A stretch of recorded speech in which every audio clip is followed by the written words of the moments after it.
ಗೌತಮಿ ಮತ್ತು ಗೌರಿ ಮನಮುಟ್ಟುವ ಕಥೆ. ಒಂದು ಚಿಕ್ಕ ಹಳ್ಳಿಯಲ್ಲಿ ಗೌತಮಿ ಎಂಬ 10 ವರ್ಷದ ಹುಡುಗಿ ವಾಸಿಸುತ್ತಿದ್ದಳು. ಅವಳು ತುಂಬಾ ಒಳ್ಳೆಯ ಮನಸ್ಸಿನವಳು. ಅವರ ಮನೆಯಲ್ಲಿ ಗೌರಿ ಎಂಬ ಪುಟ್ಟ ಕರು ಇತ್ತು. ಗೌತಮಿಗೆ ಗೌರಿ ಕೇವಲ ಕರು ಅಲ್ಲ, ಅವಳ ಅತ್ಯುತ್ತಮ ಸ್ನೇಹಿತೆ. ಪ್ರತಿ ಬೆಳಿಗ್ಗೆ ಗೌತಮಿ ಶಾಲೆಗೆ ಹೋಗುವ ಮೊದಲು ಗೌರಿಗೆ ಹುಲ್ಲು ಹಾಕಿ ಅದರ ತಲೆಯನ್ನು ಸವರುತ್ತಾ, ನಾನು ಬರುವವರೆಗೂ ಒಳ್ಳೆಯದಾಗಿರು ಎಂದು ಹೇಳುತ್ತಿದ್ದಳು. ಗೌರಿಯೂ ಅವಳನ್ನು ನೋಡಿ ಮುದ್ದಾಗಿ ಕೂಗುತ್ತಿತ್ತು. ಒಂದು ದಿನ ಭಾರೀ ಮಳೆ ಬಂತು.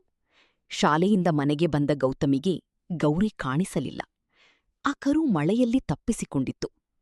ಗೌತಮಿ ಅಳುತ್ತಾ ಹಳ್ಳಿಯೆಲ್ಲ ಹುಡುಕಿದಳು. ರಾತ್ರಿಯಾದರೂ ಹುಡುಕುತ್ತಲೇ ಇದ್ದಳು. ಕೊನೆಗೆ ನದಿಯ ಹತ್ತಿರದಿಂದ ದುರ್ಬಲ ಕೂಗು ಕೇಳಿಸಿತು. ಗೌರಿ ಕೆಸರಿನಲ್ಲಿ ಸಿಲುಕಿಕೊಂಡಿತ್ತು.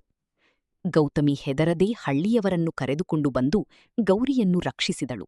ಗೌರಿ ಹೊರಬಂದ ತಕ್ಷಣ ನೇರವಾಗಿ ಗೌತಮಿಯ ಬಳಿ ಬಂದು ತನ್ನ ತಲೆಯನ್ನು ಅವಳ ಭುಜದ ಮೇಲೆ ಇಟ್ಟಿತು. ಗೌತಮಿಯ ಕಣ್ಣಲ್ಲಿ ಸಂತೋಷದ ಕಣ್ಣೀರು ಹರಿಯಿತು. ಆ ದಿನ ಅವಳ ತಂದೆ ಹೇಳಿದರು, ನಿಜವಾದ ಪ್ರೀತಿ ಮಾತಿನಲ್ಲಲ್ಲ, ಕಷ್ಟದ ಸಮಯದಲ್ಲಿ ಜೊತೆ ನಿಲ್ಲುವುದರಲ್ಲಿರುತ್ತದೆ. ಆ ದಿನದಿಂದ ಗೌತಮಿ ಮತ್ತು ಗೌರಿಯ ಸ್ನೇಹ ಇನ್ನಷ್ಟು ಗಟ್ಟಿಯಾಯಿತು.